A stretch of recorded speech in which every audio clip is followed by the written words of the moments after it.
ఓం నమో భగవతే వాసుదేవాయ. ఓం రామాయ నమః. మరి శ్రీ మహాభారతంలో అత్యద్భుతమైనటువంటి ఘట్టాన్ని మనం పారాయణం చేసుకుంటున్నాము. జరాసంధుని వధ. శ్రీకృష్ణుడు భీమార్జునుడు అందరూ ముగ్గురు కలిసి మారువేషంలో మగధ రాజ్యాన్ని చేరుతారు. అక్కడ జరాసంధుడు వీళ్ళని గుర్తిస్తాడు. మీరు స్నాతక కర్మ చేసేటువంటి బ్రాహ్మణులు కాదు, మీరు క్షత్రియులు అని చెప్పేసి గుర్తిస్తాడు.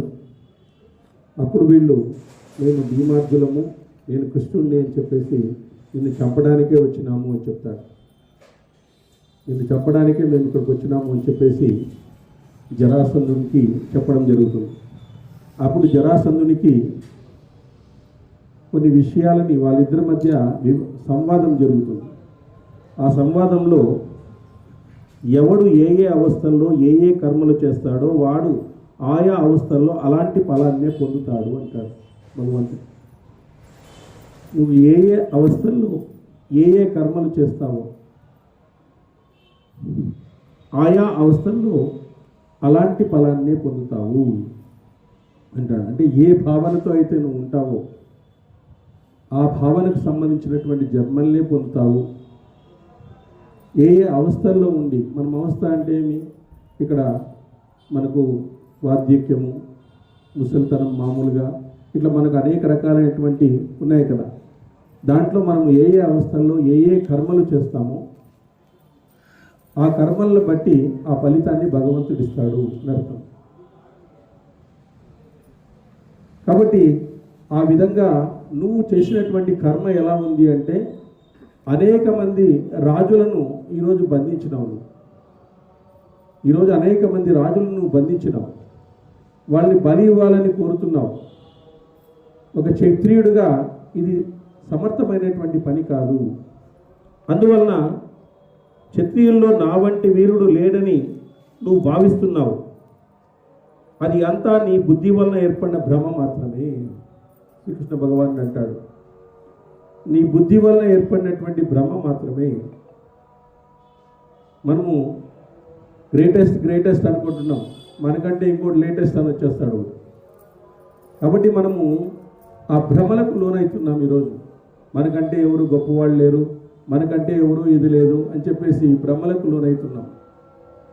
మనకంటే గొప్పవాడు కూడా ఉన్నాడు, మనల్ని నిలబెట్టేటువంటి వాడు. ఆయనే భగవంతుడు, ఆయనే శ్రీకృష్ణ భగవానుడు. మనలందరికీ బుద్ధి ఇచ్చినటువంటిది ఆయనే, ఇంద్రియాలను ఇచ్చినటువంటిది ఆయనే. కాబట్టి భగవంతునికి శరణాగతి కావాలి ఎప్పుడు కూడా, అది ఇంపార్టెంట్.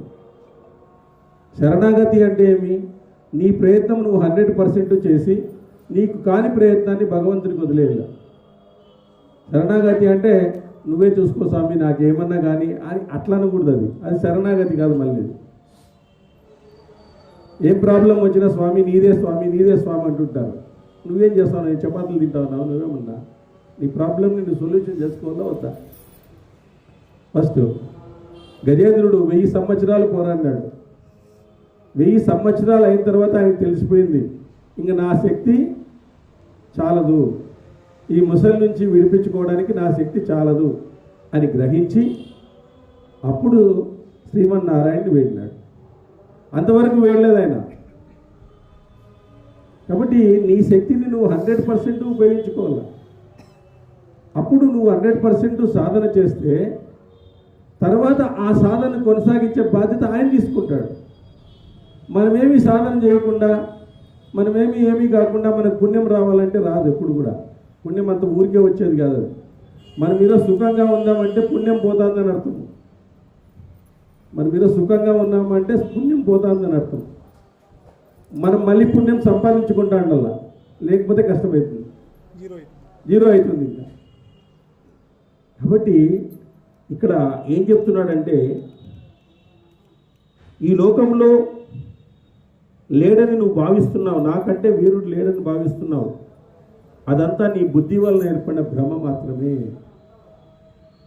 తాడిదన్నేవాడు ఉంటే తలదన్నేవాడు ఉంటాడు అంటారు తెలుగులో. కాబట్టి మన బుద్ధిని మనం సక్రమంగా వక్ర మార్గంలో పెట్టుకోకూడదు. సక్రమమైనటువంటి పద్ధతుల్లో పెట్టుకోవాలా.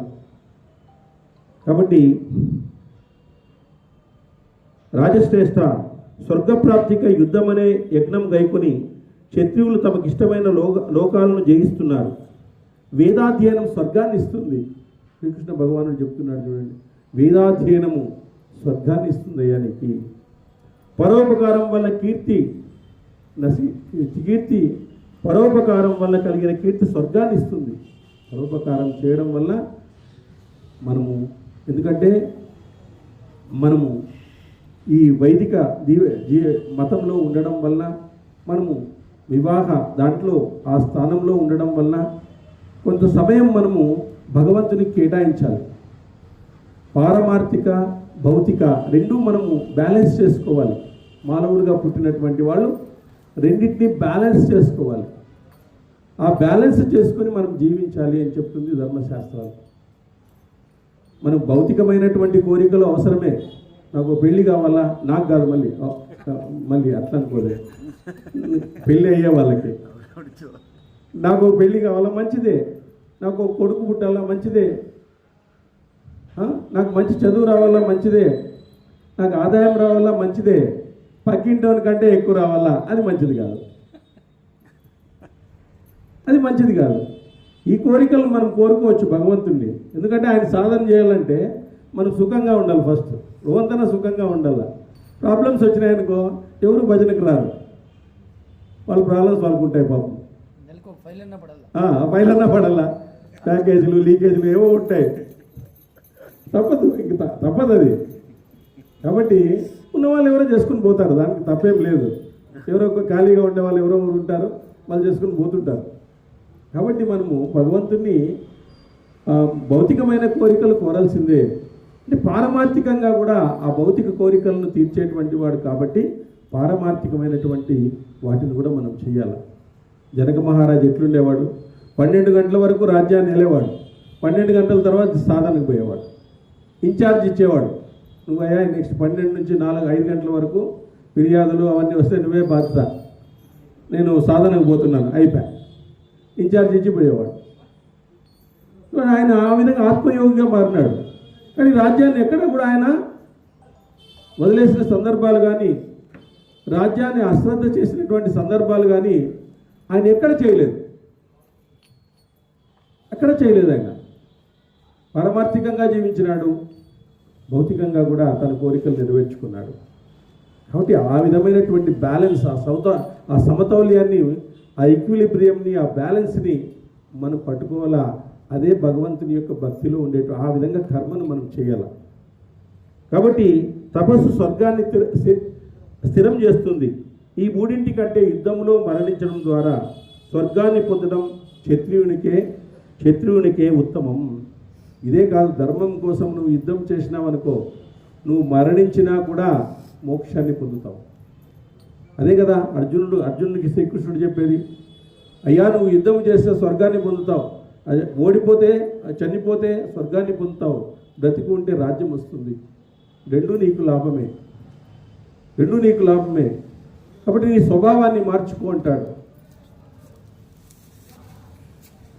కుశస్య కస్మలమిదం మిషతే సముపర్దితం అంటాడు. కుశస్య కస్మలమిదం మిషతే సముపర్దితం అనార్య స్వర్గమ లోకే అకీర్తికరం అర్జున అంటాడు. ఫస్ట్ శ్లోకమే సాంఖ్యయుగంలో. అనార్య దుష్టమ స్వర్గం అకీర్తికరం అర్జున అంటాడు.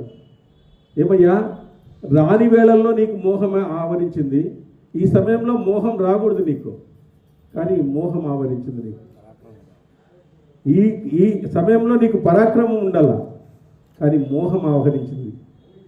ఇది నీకు స్వర్గాన్ని ఇచ్చినది కాదు, ఇది శాంతిని ఇచ్చినటువంటిది కాదు, ఇది కీర్తిని ఇచ్చినటువంటిది కాదు, శ్రేష్ఠుడైన వాడు అనుసరించవలసినటువంటి పద్ధతి ఇది కాదు అని చెప్తాడు. శ్రేష్ఠుడైనటువంటి వాడు ఇట్లా ఆలోచించడు. నా కృపాచార్యుడు ఎత్తుకున్నాడు, ద్రోణుడు ఇసుకలో పండుపెట్టినాడు అని ఏటేటో మాటలు మాట్లాడుతున్నాడు. వాళ్ళే ఇప్పుడు బాణాలు తీసుకుని ఉన్నారు నీ మీదకి. నా కృపాచార్యుడు ఎత్తుకున్నాడు, ద్రోణుడు నన్ను చేయి పట్టుకుని నడిపించినాడు, వాళ్ళని ఎట్లా నేను చంపేది? వాళ్ళు ఎదురు బాణాలు పట్టుకొని నిలబడ్డారు, నిన్ను చంపితే చాలు ఇంకా అంత మొత్తం అయిపోయినట్లే, మా క్లియర్ అయిపోయినట్లే అని చెప్పేసి వాళ్ళు ఎదురు నిలబడ్డారు. ఈ టైంలో నీకు మోహం ఆవరించింది. అందుకే క్లభ్యం మస్మగమా పార్త ఏతత్ ఉపపద్యతే క్షుద్రం హృదయ దౌర్బల్యం తత్వస్థిత పరత్తప. ఈ హృదయ దౌర్బల్యాన్ని వదిలేసేయి. ఏముండాలి నీకు? వ్యవసాయాత్మిక బుద్ధి హే కురునందన అంటాడు. నిశ్చలమైన భక్తి, నిశ్చలమైనటువంటి మనసు, నిశ్చలమైనటువంటి భావన, పవిత్రమైనటువంటి భావన నీలో ఉండాలా. ఆ భావన లేకుండా పోతే నువ్వు యుద్ధము చేయలేవయ్యా. వ్యవసాయాత్మిక బుద్ధి ఏ కురునందన బహుశాఖ అనశైవ బుద్ధయే వ్యవసాయనం అంటాడు. ఇట్లా అనేక రకాలుగా అక్కడేం జరుగుతుందో, ఇక్కడేం జరుగుతుందో, అక్కడేం జరుగుతుందో, ఇక్కడేం జరుగుతుందో అన్ని వంట పట్టించుకుంటే నీ మనసు పాడైపోతుంది, సాధన కూడా జరగదు.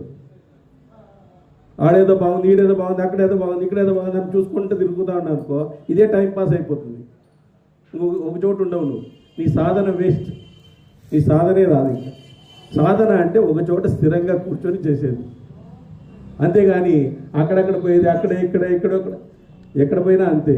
సాధన అనేటువంటిది ఒక చోటే కూర్చొని చేయాలా. వాటి వ్యవసాయాత్మిక బుద్ధి ఏ కురునందన నిశ్చయాత్మకమైనటువంటి బుద్ధి మాత్రమే, నిర్మలమైనటువంటి బుద్ధి మాత్రమే, పవిత్రమైనటువంటి బుద్ధి మాత్రమే, నిశ్చలమైనటువంటి భక్తి మాత్రమే. నిశ్చలం అంటే ఎట్లా? అసలుకి ఏదైనా బావిలోకి ఏదైనా మనం గుండు సూదేసినామనుకో అది కనబడాలా. అది ఆ విధమైనటువంటి నిశ్చలమైనటువంటి బుద్ధి మనకు ఉంటే భగవంతుడు మన వైపు తిరుగుతాడు. ఆయన అంతవరకు భగవంతుడు తిరిగే అవకాశం లేదు. మనం ఎన్ని చేసినా కూడా వేస్టే, సరే చేసుకోపో అంటాడు. కాబట్టి మనము క్షత్రియుడి యుద్ధంలో మరణించడము వైజయంతి భవనంలో నివసించినటువంటి సమానము, అంటే ఇంద్రలోకంలో నివసించేటువంటి సమానము. కాబట్టి ఇంకా చెప్తాడు, ఏమని చెప్తాడంటే కొందరిలో నీతో సమానంగా, కొందరిలో నీకంటే అధికంగా తేజస్సు ఉంటుంది. గుర్తుపెట్టుకో, నీతో సమానంగా ఉండొచ్చు, నీకంటే అధికంగా కూడా ఉండొచ్చు. ఎంతవరకు ఈ విషయాన్ని గుర్తింపవో అంతవరకు నీకు గర్వం పెరుగుతూనే ఉంటుంది అంటాడు. నీవు ఈ విషయాన్ని ఎంతవరకు గుర్తించవో అంతవరకు నీ గర్వం పెరుగుతూనే ఉంటుంది. గర్వం పెరగడానికి ఇదే కారణం. ఎదుటి వ్యక్తుల్ని అసహించుకోవడం, ఎదుటి వ్యక్తులను ఒక రకంగా మంచి వాళ్ళైనా వాళ్ళతో శత్రువు, మంచి వాళ్ళకే శత్రువులు ఎక్కువ ఉంటారు మామూలుగా, చెడ్డవాళ్ళ కంటే. మంచి వాళ్ళని చూస్తే వాళ్ళకి శత్రువులు ఎక్కువ, అది మామూలే. మంచి వాళ్ళని చూస్తేనే శత్రువులు. మంచి పని చేస్తామనుకో దానికి ఏదో ఒకటి లాగుతారు, దాన్ని ఏదో ఒకటి వాడు చేయకోకుండా చేస్తామని చెప్పేసి ఏదో ఒక పన్నాగం పండింటారు నాయలు. ఆడాడు మంచోడు అయిపోతే వాడికి ఆడ పేరు వస్తుందని. నీకు చెడ్డ పేరు వచ్చేది తెలియదు. ఇంక నీకు ఎండ్రకాయల పోటీ ఉన్నట్లు మనకి అన్ని ఎండ్రకాయలు, ఇండియా ఎండ్రకాయలు అన్ని చోట్ల ఎండ్రకాయలు పెట్టినారంట, అన్నీ హాయిగా పైన ఉన్నాయంట. మన ఇండియా ఎండ్రకాయ మాత్రం కిందే ఉందండి. ఏమైందంటే కింద ఇంకోటి పీకుతా ఉందంటే దాన్ని పైకి పోకుండా. ఇండియా ఎండ్రకాయ లోపలే ఉందంట. అన్ని ఎండ్రకాయలు బయట ఉన్నాయి, ఇండియా ఎందుకు రాలేదు అంటే అది ఏం లోకుతా అంటే కింద ఇంకో ఎండ్రకాయ దాన్ని పీకుతుందంట పైకి పోకుండా. ఇండియా పద్ధతి అది. సరిపోయింది, కరెక్ట్గా చెప్పినారు మీరు అని చెప్పేసి. అట్లా ఒకటి పైకి పోతా అంటే వాళ్ళు లాగుతా అంటారు. అలాంటి కుచిత మనస్తత్వం ఉండి మనం ఏం చేస్తే ఏమొస్తుంది చెప్పండి? ఏమి రాదు. కాబట్టి ఆ విధంగా ఎంతవరకు ఈ విషయం నీ గర్వము మా వంటి వారికి సహింపరానిది. అందుకే హితము చెప్తున్నాను. అందుకే బాగా గుర్తుంచుకో, మేము ముగ్గురం వచ్చాం. నా పేరు కృష్ణుడు, ఈయన అర్జునుడు, ఈయన భీముడు. నిన్ను చంపడానికే వచ్చినాం. That's all. నిన్ను చంపడానికే వచ్చినాం మేము క్షత్రియులము అని చెప్పేసి కడాఖండితంగా చెప్పేసినాడు అనమాట. అప్పుడేమన్నాడు? నేను మీరు చెప్పినట్లుగా అధర్మంగా ఏమీ లేను. నేను అందరినీ జయించే పట్టుకుని వచ్చినాను రాజుల్ని. వీళ్ళందరినీ బలి ఇవ్వడానికే నేను బలి ఇవ్వడానికి రెడీ అయినాను శివునికి. మీరు ఒకరు వస్తారా, ఇద్దరు వస్తారా, ముగ్గురు వస్తారా? రెడీగా రండి, నాకు కూడా నేను యుద్ధం చేస్తానన్నాడు జరాసంధుడు. ఒకరొకరే వస్తారా, ఇద్దరు కలిసి వస్తారా, ముగ్గురు కలిసి వస్తారా? నేను యుద్ధం చేస్తాను రండి అన్నాడు. సో ఈ విధంగా జరాసంధుడు అయిన తర్వాత అప్పుడు ఇక్కడ శ్రీకృష్ణ చరిత్రను అడుగుతాడు. జనమేజయుడు అడిగాడు వైశంపాయన్ని, శ్రీకృష్ణ జరాసంధులకు పరస్పరం కలహం ఎలా ఏర్పడింది? అప్పుడు జరాసంధుడు యదుశ్రేష్ఠుడైన శ్రీకృష్ణుణ్ణి ఎలా జయించాడు? జరాసంధుడు యదుశ్రేష్ఠుడైన శ్రీకృష్ణుని ఎలా జయించాడు? కంసుడు మగధరాజు జరాసంధునికి ఏమవుతాడు? ఏ కారణంగా శ్రీకృష్ణునితో శత్రుత్వం కలిగింది? వైశంపాయన ఈ వృత్తాంతాన్ని పూర్తిగా చెప్పండి. వైశంపాయనుడు చెప్తున్నాడు జనమేజయునికి, వేదవ్యాసుని యొక్క శిష్యుడైనటువంటి వైశంపాయనుడు చెప్తున్నాడు. అప్పుడు వైశంపాయనుడు చెప్పాడు, రాజా, యదువంశంలో బుద్ధివంతుడు వాసుదేవుడు పుట్టాడు. అతడు యాదవుల రాజైన ఉగ్రసేనునికి నమ్మకమైనటువంటి మంత్రి. ఉగ్రసేనుని పుత్రుల్లో బలవంతుడు కంసుడు, అందరికంటే పెద్దవాడు, అన్ని శస్త్ర విద్యల్లో ఆరిచేరినటువంటి వాడు. జరాసంధుని కుమార్తె అతని భార్య మిక్కిలి ప్రసిద్ధమైనది. రాజశుల్కంగా తన భర్తను పట్టాభిషేకం చేసే నియమంతో ఆమె జరాసంధుని చేయి ఇవ్వబడింది. జరాసంధుని యొక్క చెల్లెలే ఈయన కంసుని యొక్క భార్య. ఆ నియమానుపాను ఉగ్రసేనుని పెద్ద కుమారుడు అమోఘ పరాక్రమవంతుడు కంసుడు మధురా నగరానికి మంత్రుల ద్వారా పట్టాభిషిక్తుడైనాడు. ఐశ్వర్యవంతుడై అతడు తన తండ్రిని బందీని కావించి ఆ రాజ్యాన్ని మంత్రులతో కలిసి అనుభవించసాగినాడు. తెలివి తక్కువైనటువంటి వాడైన కంసుడు వసుదేవుని మంచి ఆదేశాలను పాటించలేదు. అయినా ధర్మబుద్ధి గల వసుదేవుడు ఆ రాజ్యాన్ని ధర్మంగా పరిపాలింపజేస్తున్నాడు. ధర్మేంద్రుడైనటువంటి కంసుడు మిక్కిలి ప్రసన్నుడై వసుదేవునికి దేవకుని పుత్రి అయినటువంటి దేవకితో వివాహం జరిపించాడు. దేవకుడు ఉగ్రసేనుని సోదరుడు. వసుదేవుడు దేవకీ దేవిని రథమెక్కించుకొని తీసుకోబోతున్నప్పుడు మహారాజు కంసుడు కూడా రథమెక్కి బయలుదేరినాడు. ఆకాశంలో ఒక దేవదూత వాణి స్పష్టంగా వినిపించింది. వసుదేవుడు కంసుడు ఆ ఆకాశవాణిని విన్నారు. చెల్లెల్ని వాళ్ళని తీసుకుని పోతూ ఉంటే ఆకాశవాణి నుంచి వినిపించింది, కంసుడా, నేడు ఏ దేవకి నువ్వు రథంపై తీసుకుని మధురకు పోతున్నావో ఆమె 8వ గర్భంలో ఉండేటువంటి వాడు నీ మృత్యువుతో జన్మిస్తాడు. నీకు మృత్యువు జన్మిస్తుంది. 8వ గర్భంలో, 8వ గర్భంలో ఉండేటువంటి వాడు నిన్ను చంపుతాడు అని ఆకాశవాణి వినిపిస్తున్నాము. ఆకాశవాణి విన్న కంసుడు పరమ దుర్బుద్ధి గలవాడై పదునైన ఖడ్గాన్ని తీసి ఆమె శిరస్సును ఖండించబోయాడు. దేవకి తన చెల్లెల యొక్క ఖడ్గాన్ని, తన చెల్లెల యొక్క తలని ఖండించబోయినాడు. ఎవరు? కంసుడు. అదే సమయంలో వివేకైన వసుదేవుడు నవ్వుతూ క్రోధవశుడై కంసుని ఊరదిస్తూ అతన్ని బతిమాలుకున్నాడు. రాజా, అన్ని ధర్మాల యందు స్త్రీ చంపకూడదని నిర్ణయం ఉంది. హఠాత్తుగా నిరపరాధి అబల అయినటువంటి ఈమెను ఎందుకు చంపబోతున్నావు? రాజా, నీకు దేని వలన భయమో దానిని నువ్వు తొలగించుకోవచ్చు. ఈమెను రక్షించుకోవచ్చు. నీ ప్రతిజ్ఞను కూడా నెరవేర్చుకోవచ్చు.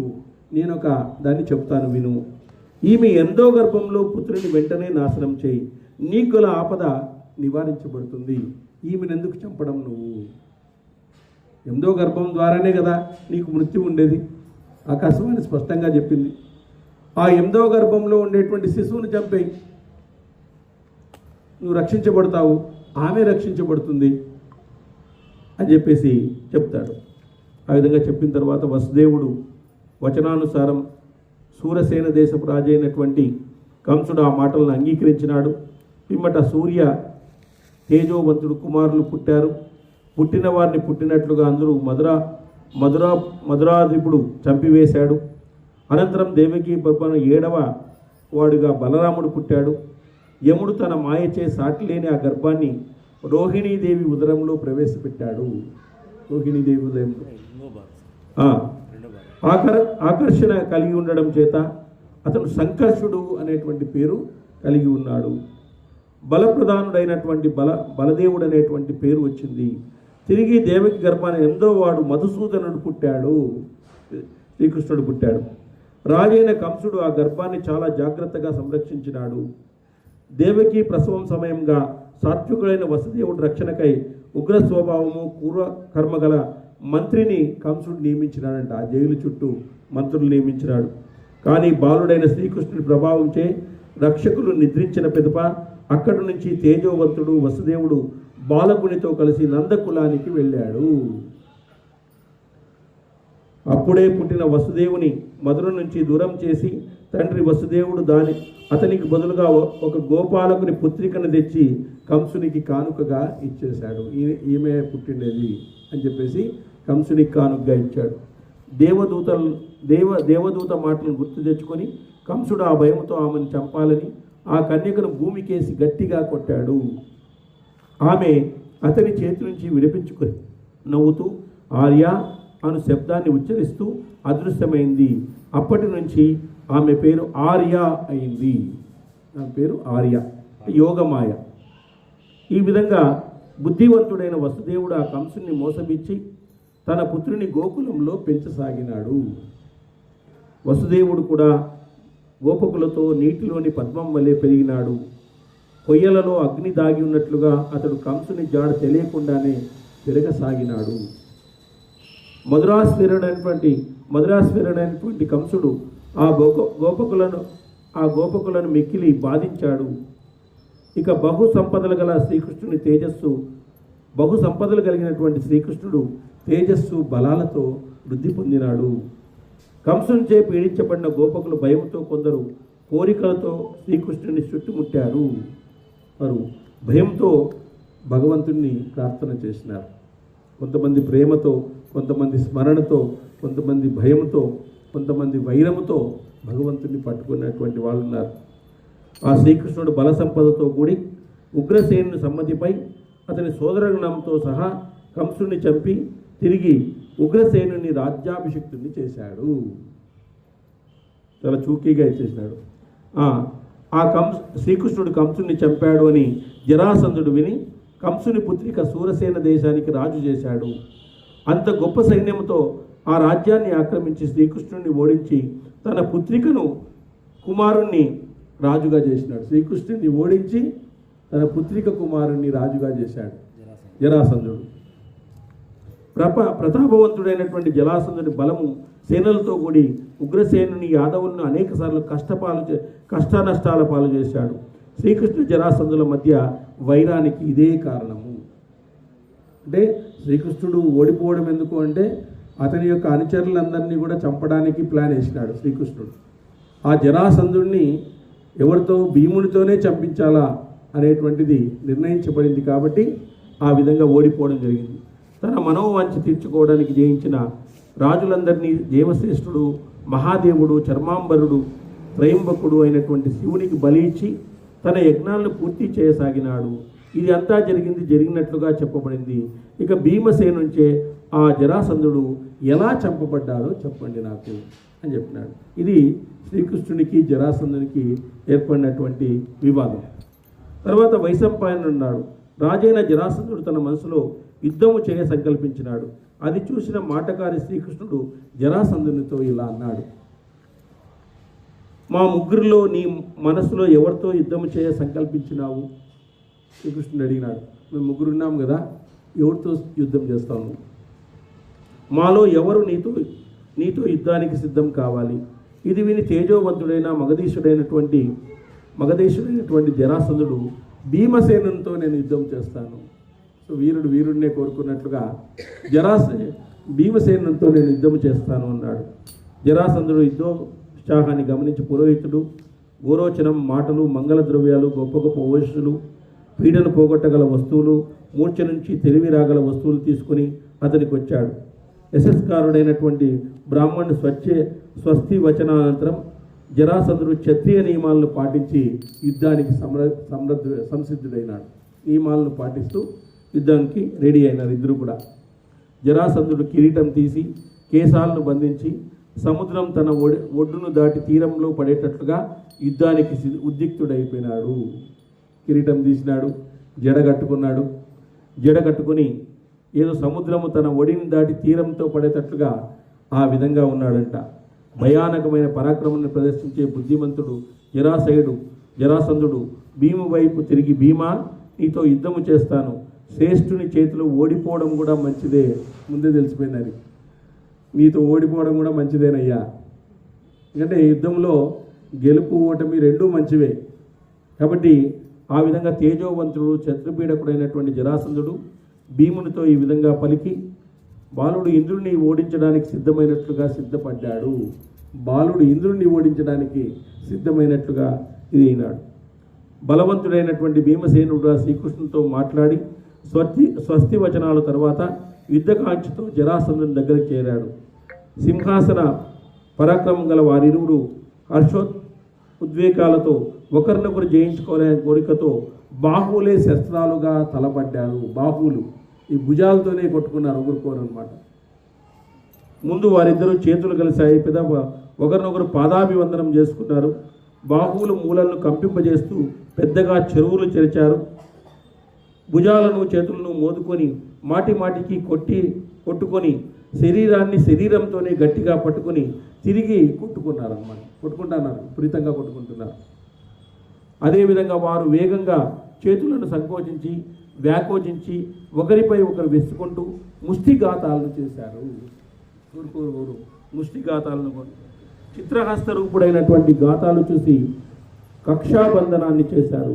వీపులపై చేతులు వేసి ఒకరినొకరు బంధింప తలపెట్టారు. పెద్ద చెక్కిళ్లపై కొట్టిన దెబ్బలతో ఆ ప్రదేశం నిప్పురవ్వలతో పిడుగుల వర్షం ఉందంట. వాళ్ళిద్దరూ కొట్టుకుంటే పిడుగు వస్తుందంట, పిడుగుల వర్షం. ఆ విధంగా బహుపాస చరణ పాస విద్యలను ప్రదర్శించినారు. పాదాలతో గట్టిగా శిరస్సులు నొక్కుకున్నారు. నాడులు పీడించబడినాయి. ఛాతిపై మోదుకున్నారు.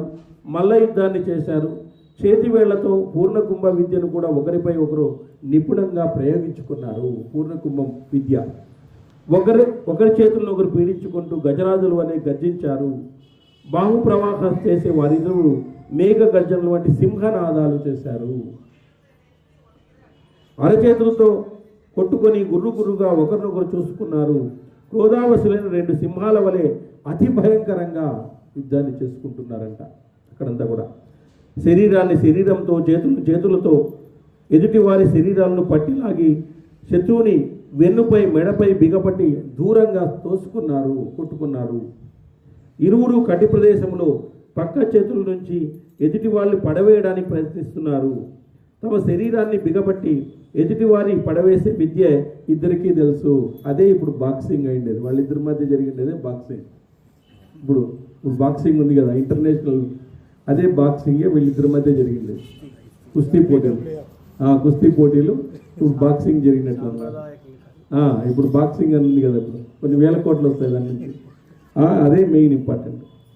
కాబట్టి ఇద్దరు మల్ల యుద్ధంలో ప్రవీణులు. ఇక్కడ కింద పడితే ఓడిపోయినట్లు అనమాట, పాయింట్లు పోతాయి. ఇట్లా వీపు నేలతో పోట అడుగున చేతుల నుంచి గట్టిగా వీపును తట్టి తమ కంఠం ద్వారా పైకెత్తి శత్రువును భూమికేసి కొట్టసాగారు.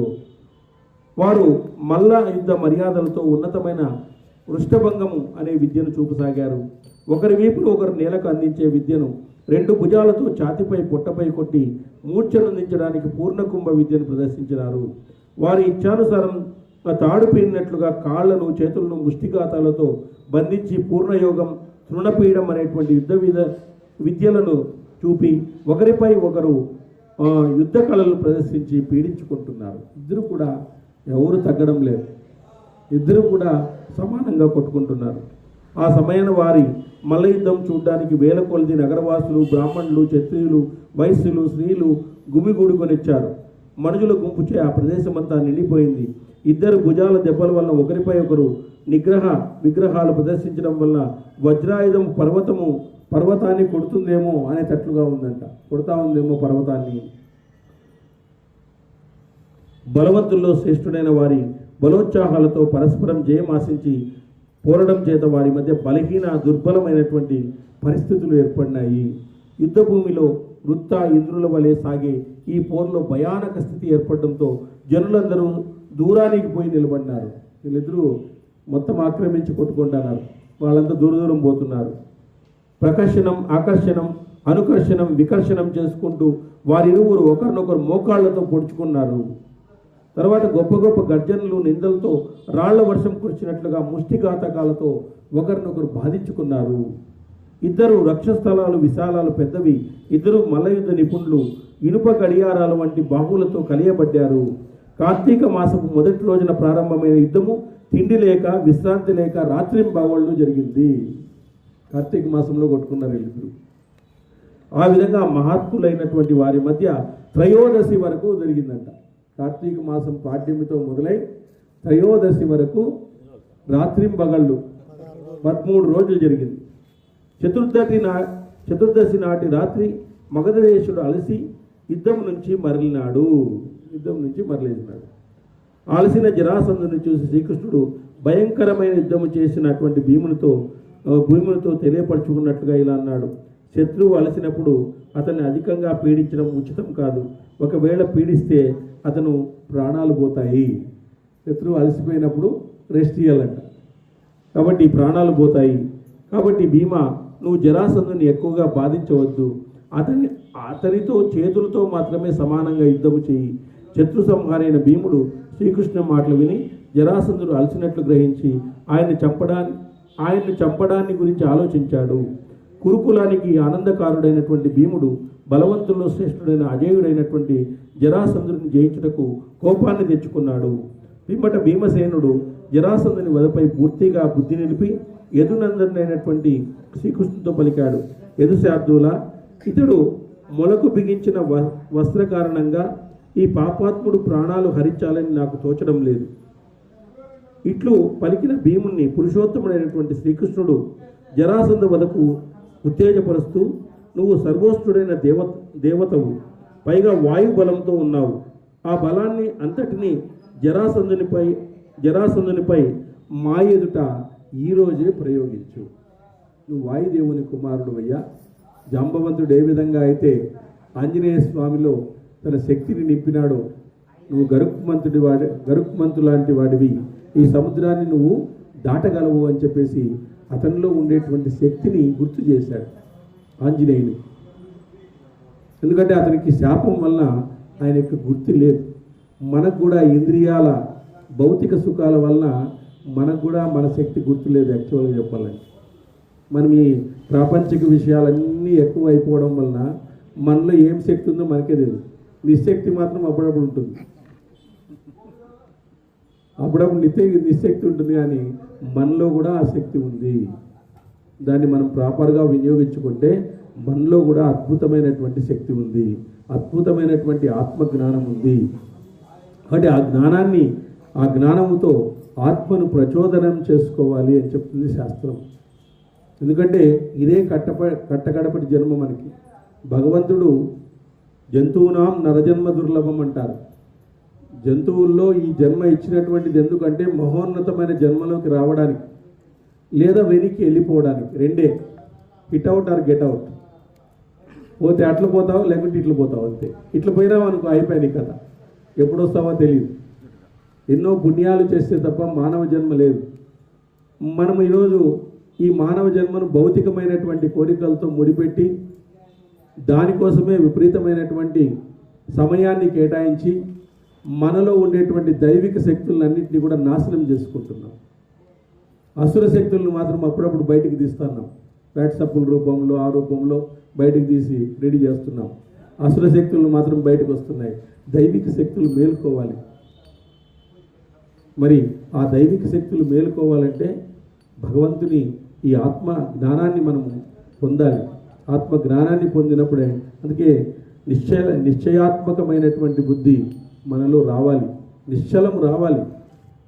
జయాపజయాలకు, లాభ నష్టాలకు, కష్ట నష్టాలకు చలించకుండా ఉండేటువంటి వాడి శరీరానికి పాపం అంటదు అని చెప్తాడు భగవంతుడు. పాపమే అంటదు అని ఇంత క్లియర్గా చెప్పినటువంటి జగద్గురువు అయినటువంటి శ్రీకృష్ణుడిని మనము ఏమీ పాటించడం లేదు. అది పఠించే గ్రంథం అయిపోయింది. మా పిల్లోడు 99 శ్లోకాలు చెప్తాడు. మీ పిల్లోడు చెప్పడం మంచిదే, నువ్వు కూడా 99 శ్లోకాలు చెప్తే వేస్ట్. ఆ 99లో ఒకటన్నా ఆచరిస్తే మేలే.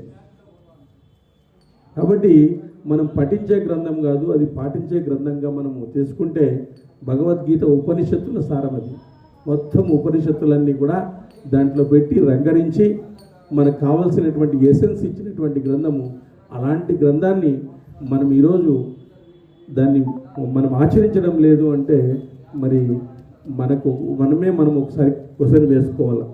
కాబట్టి ఇక్కడ చెప్పినాడు, నువ్వు వాయుదేవుని కుమారుడు అయ్యా, నువ్వు వాయుదేవుని అంశ.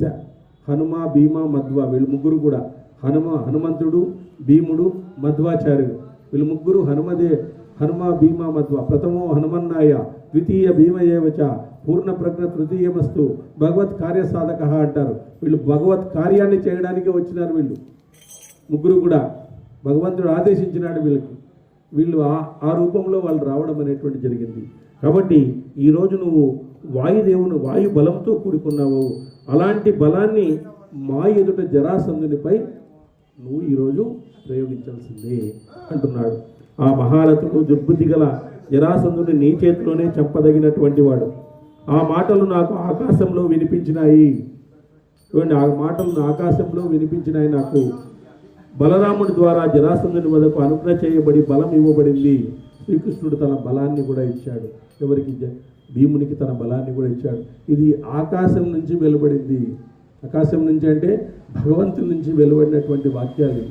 వీటికి చాలా పవర్ ఉంటుంది. మరి భగవంతుడే కదా శ్రీకృష్ణ భగవానుడు. ఆత్మశక్తితో నువ్వు ఏదైనా కూడా సాధించవచ్చు.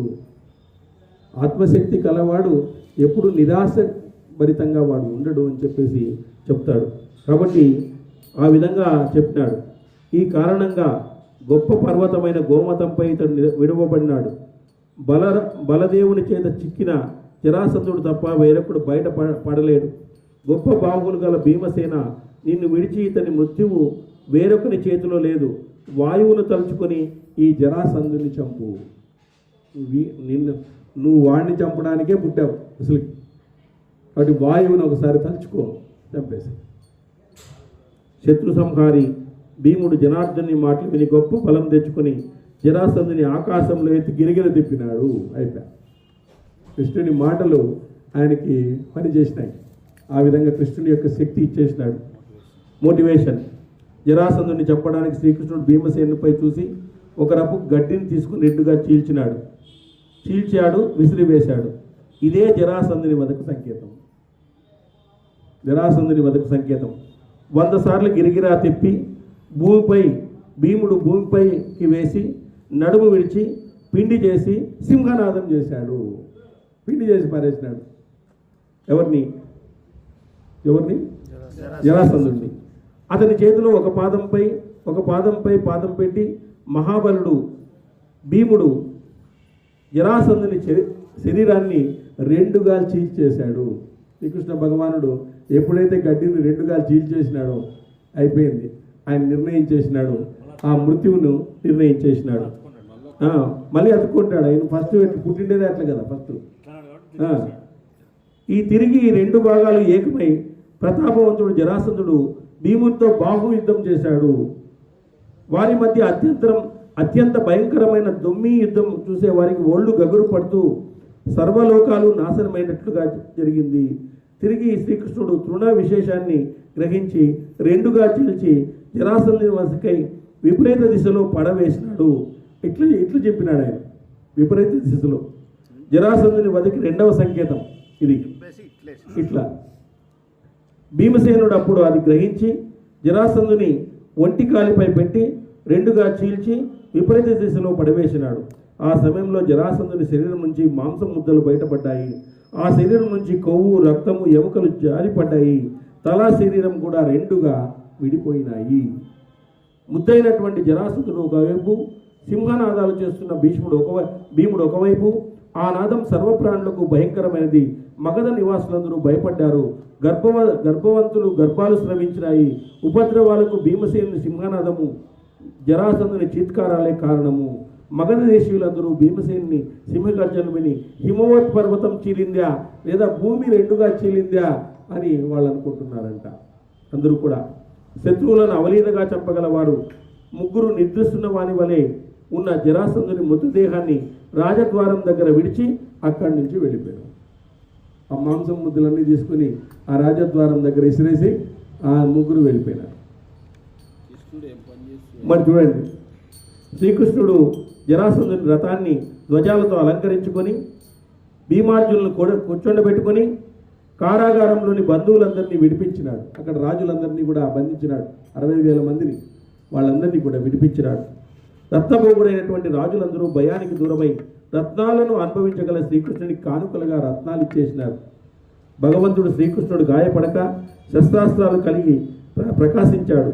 శత్రువులను జయించి దివ్య రథాన్ని అధిరోహించి గిరిరాజపురం నుంచి రాజులతో కలిసి బయలుదేరినాడు. ఆయనంతా కూడా గిరిరాజపురం ఉండేటువంటిది మన జరాసంధుడు, అక్కడి నుంచి బయలుదేరినాడు.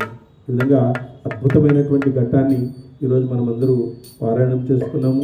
అనేక విషయాలను శ్రీకృష్ణ భగవానుడు మన జీవితానికి సంబంధించినటువంటి అనేక విషయాలను మనకి ఈరోజు ఇచ్చినాడు. అవన్నీ కూడా మనము పాటించేటువంటి శక్తిని ఆ కృష్ణ భగవానుడు ఇవ్వాలని మనం కోరుకుంటూ, యదక్షర పదభ్రష్టం మాత్రాహీనంతో యద్భవే సత్సర్యం క్షమ్యతాదేవ నారాయణ నమోస్తుతే. హరి ఓం స్వస్తి. కన్యకకు శ్రీ మహాలక్ష్మి నీరాజనము నీరాజనం నీరాజనం నీరాజనం